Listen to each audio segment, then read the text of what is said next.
हिमाचल के मुख्यमंत्री सुखविंदर सिंह सुक्खू प्रदेश को सुंदर और स्वच्छ बनाने के लिए इलेक्ट्रिक वाहनों को प्रोत्साहित कर रहे हैं। वह प्रदेश में व्यवस्था बदलना चाहते हैं, लेकिन कांग्रेस के चुने हुए प्रतिनिधि ही इस अभियान को असफल करने में कोई कसर नहीं छोड़ रहे, जिसका जीता जागता उदाहरण सोलन की नगर निगम में ही देखने को मिल रहा है, जिसमें 2 वर्ष पहले सरकार से मिले कूड़ा उठाने वाले 2 ई-रिक्शा नगर निगम की पार्किंग में जंग खा रहे हैं, लेकिन उसे ठीक करवाने की नगर निगम अधिकारी सहमत नहीं उठा रहे। इलेक्ट्रिक रिक्शा शहर के तंग बाजारों से कूड़ा एकत्र करने का बेहतरीन माध्यम था, जिससे राहगीरों को भी तंगी नहीं होती थी, लेकिन अब बाजारों में ट्रक के माध्यम से कूड़ा उठाया जा रहा है, जिसकी वजह से दुकानदार और राहगीर दोनों परेशान है। अधिक जानकारी देते हुए मुकेश गुप्ता ने बताया कि 2 वर्ष पूर्व सरकार द्वारा यह ई वाहन उन्हें दिए गए थे, लेकिन अब वह खराब हो चुके हैं। संबंधित कंपनी को इस बारे में सूचित किया गया था, लेकिन उनके द्वारा ये दुरुस्त नहीं किए गए हैं। देखिए, मेरा तो मानना ये है कि जो सोलन नगर निगम है, अभी तक ये निगम में कोई कार्य हो ही नहीं रहा।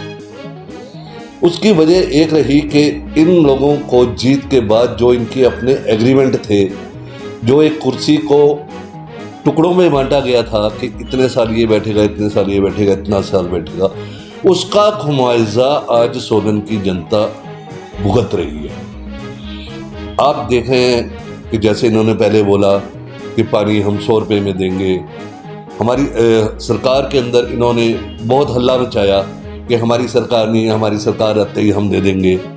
उन बिलों को पेंडिंग कर दिया गया, रोक दिया गया, और उसके बाद वो भारी भरकम बिल 8-8, 10-10 हज़ार के बिल वो भेज दिए गए। कूड़ा मुफ्त उठाने की बात की गई, तो कूड़ा मुझे नहीं लगता कि किसी के घर से 10 ग्राम भी कूड़ा मुफ्त उठाओ। उसी तरह से उस कूड़े के बिल भी भारी भरकम। उसके बाद अब प्रॉपर्टी टैक्स की बात आई, तो प्रॉपर्टी टैक्स को ऐसे नहीं ऐसे लेंगे, 10 करोड़ की आय हो जाएगी।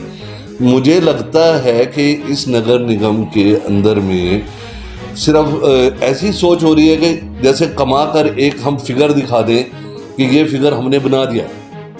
नगर निगम लोगों की सहूलियत के लिए होती है, उनको संसाधन देने के लिए होती है, ना कि कोई ऐसा नहीं होता कि कमाई का साधन है, इसके कमाई कर लो और एक फिगर दिखाओ, हमारे टाइम में इतना हमने पैसा इकट्ठा कर लिया। चाहे जनता के ऊपर टैक्स का बोझ बढ़ जाए, लेकिन दिखाना वही है। इसी तरह से जो आपने मेरे से बात पूछी कि जो आपके इलेक्ट्रिक व्हीकल है, मेरा मानना है कि अभी जो विधानसभा सत्र हुआ उसके अंदर भी हमारे जो प्रदेश के मुख्यमंत्री हैं सुखविंदर ठाकुर जी, उन्होंने ग्रीन हिमाचल के ऊपर बहुत उसको बढ़ाने के लिए बजट का प्रावधान रखा और उसके बारे में बहुत बातें की। जब सरकार की तरफ से सोलन नगर निगम को 2 इलेक्ट्रिकल व्हीकल मिले हुए हैं जिससे कि पोल्यूशन कम होगा, तो उसका इस्तेमाल क्यों नहीं किया जा रहा?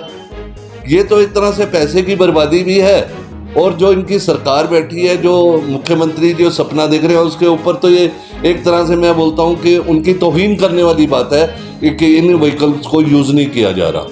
तो इन व्हीकल्स को यूज़ करना बहुत ज़्यादा ज़रूरी है। मेरा मानना ये है कि हमारे शहर धीरे धीरे शहरों में भी पॉल्यूशन बढ़ रहा है, हर जगह पर चेंजेस आ रहे हैं, ग्रीन रेवोल्यूशन की बात हो रही है।